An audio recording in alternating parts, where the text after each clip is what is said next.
Let's go ahead and take a look at how to create assemblies now. I currently have an assembly open already. If you wanted to open one yourself, you can go ahead and select this new icon here. And we're working with this standard assembly here. Once you select that and select create, you'll have your assembly opened. I'm gonna go ahead and close this because I already have mine open. First thing you notice is there isn't much of a change in the user interface and the layout. You have your standard design window here. And the left hand side, you have your browser still. At the top is the ribbon, except we have a new tab called Assemble.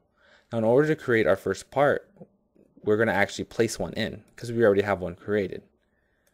In this dialog box here, you can see I'm already browsed to my assemblies and our project files. So if you go ahead and navigate to yours, you'll see the same thing I'm seeing here.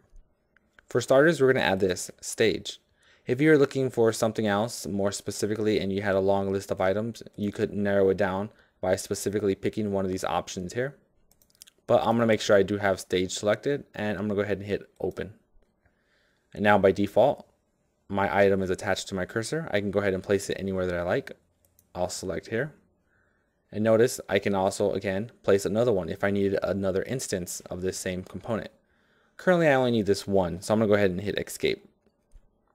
Now, there's a couple other ways that we can add assembly or add parts to our assemblies. We can go ahead and come down here, and I currently have another part open. And if you see here, I am selected in this window. Notice on the left hand side, it's our solid block. Over here is our assembly that we added in the stage. So as you can see, the stage acts just like another feature or another sketch that we've been working with so far in the browser. Now one way we can do this is to simply drag this box into the assembly, but we're going to have to do it from over here, the browser. Once I select it and drag it over and release, the box is now placed inside of the assembly. I could simply continue to drag more instances of this, or go ahead and go back into my assembly and place additional parts. I can also open up the file from normal Windows Explorer, grab an instance of it, and drop it in as well.